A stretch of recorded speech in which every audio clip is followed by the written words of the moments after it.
ارشاد فرمایا مدنی کریم صلی اللہ تعالی علیہ وسلم نے اور لوگوں میدان حشر میں جب مصیبتیں تمہیں گھیر لیں گی، پریشانیاں تمہیں چاروں طرف سے آ لیں گی، ماں باپ اولاد کے نہ بنیں گے، اولاد ماں باپ کی نہ بنے گی، بیوی اپنے خامند کی نہ بنے گی، خامند اپنی بیوی کا نہ بنے گا، رشتہ دار کا رشتہ دار کوئی نہیں، یار کا یار کوئی نہیں، دوست کا دوست کوئی نہیں، کسی کا کوئی بھی نہیں، کوئی بھی نہیں۔ حضور کریم صلی اللہ علیہ وسلم فرماتے ہیں او لوگوں، اس دن بھرے ہوئے میدان میں، اس گھبراہٹ والے میدان میں تم میرے ہو میں تمہارا ہوں۔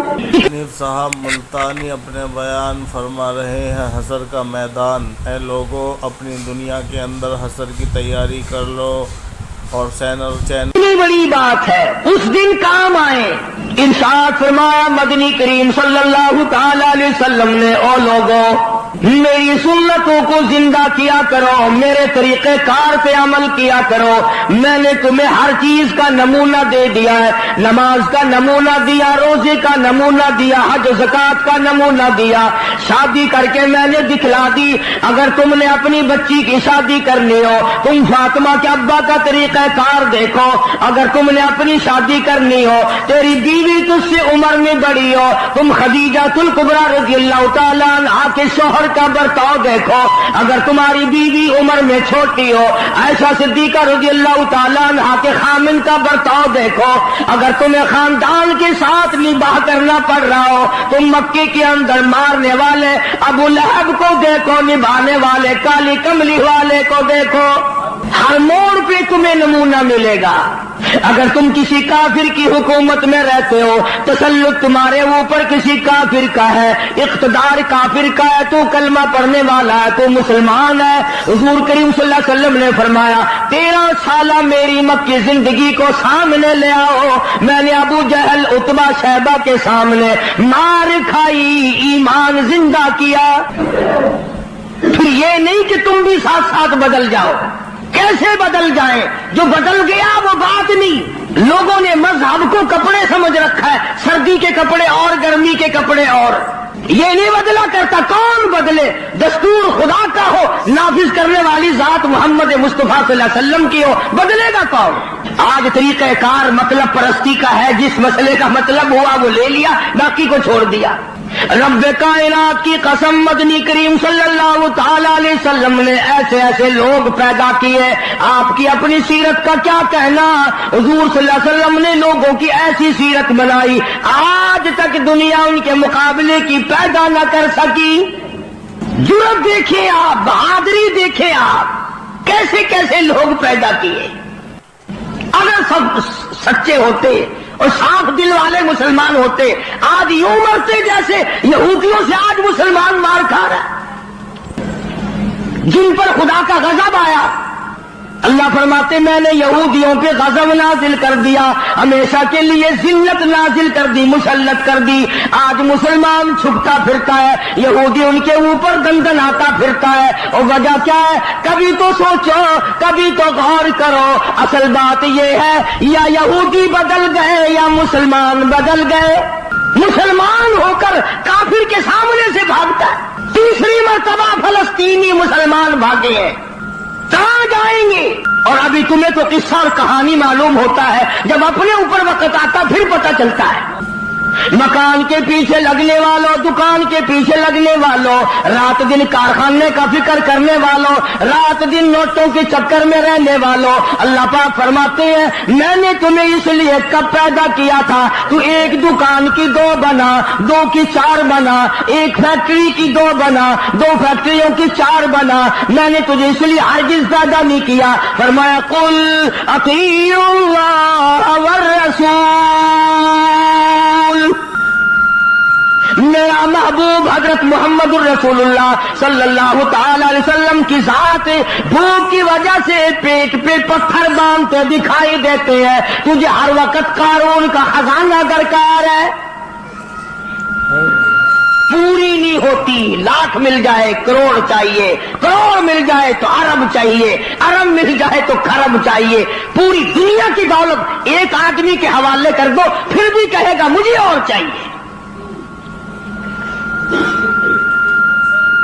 تو ارشاد فرمایا مدنی کریم صلی اللہ تعالی علیہ وسلم نے او لوگوں اپنی زندگیوں کو عارضی زندگی سمجھو، فانی زندگی سمجھو، ناپیدار زندگی سمجھو، ایک وقت آنے والا ہے ثم لا يموت فيها ولا يحيا، ایسا وقت آئے گا نہ اسے زندگی کہو گے نہ موت آئے گی۔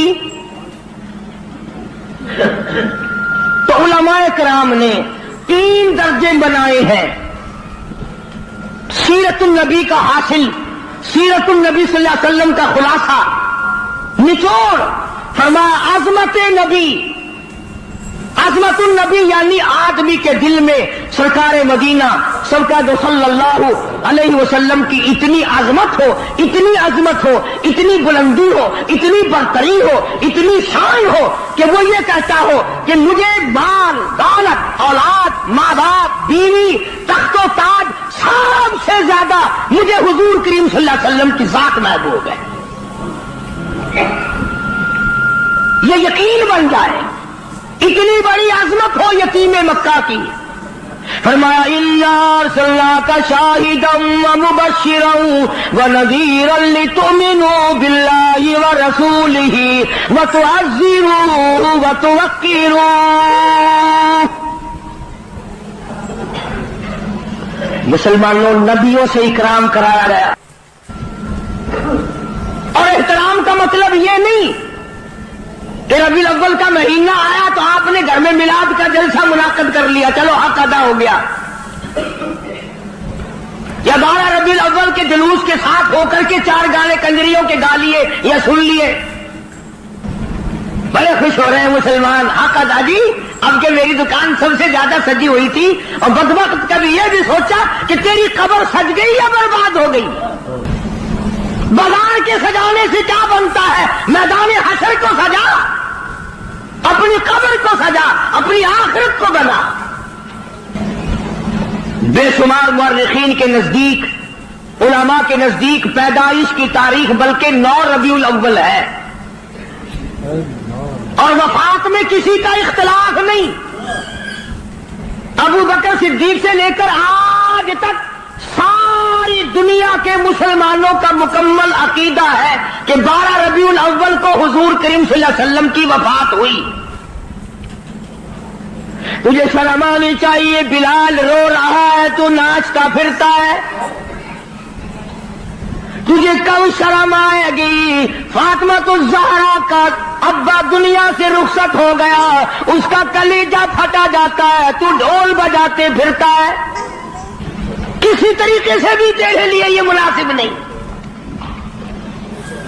عظمت کر مدنی کریم صلی اللہ علیہ وسلم کی، فرمایا قرآن کا حکم ہے میرے محبوب کی عظمت کو برقرار رکھو اپنے دلوں میں، ساری کائنات سے زیادہ، ساری اولاد سے زیادہ، سارے رشتہ داروں سے زیادہ۔ فرمایا لا یؤمن احدکم حتی اکون احب الیہ، کسی جماعت کا فتویٰ نہیں، دیوبندی بریلی کا مسئلہ نہیں، سرکار مدینہ صلی اللہ علیہ وسلم کا فرمان ہے، ایک معیار مقرر کر دیا، ایک کسوٹی مقرر کر دی، ایک حد بتا دی۔ فرمایا او لوگوں، ہرگز ایماندار نہیں ہو سکتا وہ آدمی جس کے نزدیک میری ذات، اولاد سے، ماں باپ سے، بیوی بچوں سے میں اس کے نزدیک پیارا نہ ہو جاؤں گا۔